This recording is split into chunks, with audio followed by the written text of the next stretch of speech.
How many times am I gonna fight Giovanni on this channel? I actually really don't have a witty response to this. I'm sorry. I know you were waiting for something. Anyway, of course he's gonna be starting off with the Persian right here. But what account do we have today, ladies and gentlemen? Well, this is actually provided for the first time ever by That One Gamer. It's his alt account.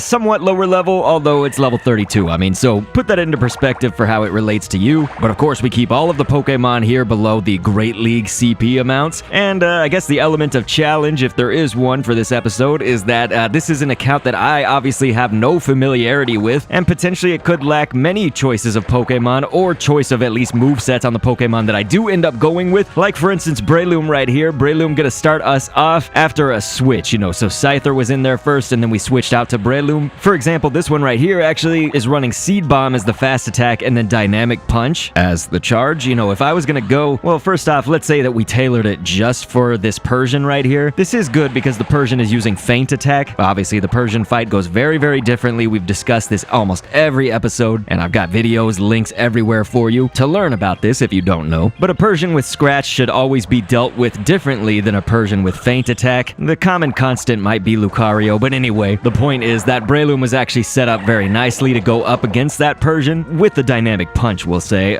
Seed Bomb may not be our first choice of attack. Now, notice right here, before we switched in actually to this Durant, we did actually let the countdown, it was in the top middle of the screen. We let that timer go down. This is a technique that I've employed for a long time. It'll allow you to use your switch again, so manually switching out Pokemon. Keep in mind that that makes the team go rocket side stand still for a good long time, and so it's a great thing for you to take advantage of whenever you can. So Scyther was who we were really going for here. Scyther not really going to be your first choice again. This is one of those episodes, and let's be real, this happens on like almost all of my videos, but let me maybe answer some common comments, I guess, that may come in. Like, for instance, a comment that would say like, these aren't the best choices, or a comment that usually it just says, just use blah blah blah Pokemon, whatever they suggest. Listen, I do as many of these videos for as many of the leaders as possible, showing as many different options as possible, from as many different perspectives as possible. So what does that mean? Well, for instance, here's an account that's level 32, maybe with not all of the choices that we want, so like there's that perspective. But we do have an episode that is more of that expert perspective, and I can link to all of those. So that's what I'm trying to get at here, is that these battles, for every single person out there watching this, it's like, what do these people think that comment this? Just use whoever I suggest. Everybody in Pokemon Go is in a different place, literally and figuratively, I guess. So with that comes a different challenge to reach all different types of players. So just always know that there are more videos showing more options, and if there aren't, there's more coming. So Durant was actually a switch. It's almost like a decoy, you know. This Durant actually could have survived that. You can find a lot of bug steel types in this game. It's kind of interesting. Obviously, Genesect, if you've got one of those, being very high up on the list, but Scizor, another amazing option. And so Durant, Escavalier, they're in there. Maybe Durant having a better move pool than Escavalier would, especially going up against this Mewtwo right here. You can see that Scyther, though, at 1387, it's not even as close to 1500 as we could get. This Scyther absolutely tearing the Mewtwo to shreds, and that's nice because, you know, our bug steels would resist those psychic attacks, and with Mewtwo using Confusion, obviously that is going to hit you hard. You could see that even that Durant earlier, it fell after just like 2 Confusion attacks. But what I maybe didn't finish my thought earlier with Durant was that, again, it was like a decoy, because switching in, Durant got a few hits off, of course, but then we let it faint, and we could switch back into Scyther, who then had more of a window to do more damage. So strategically, it's kind of like a deliberate sacrifice of the Durant right there.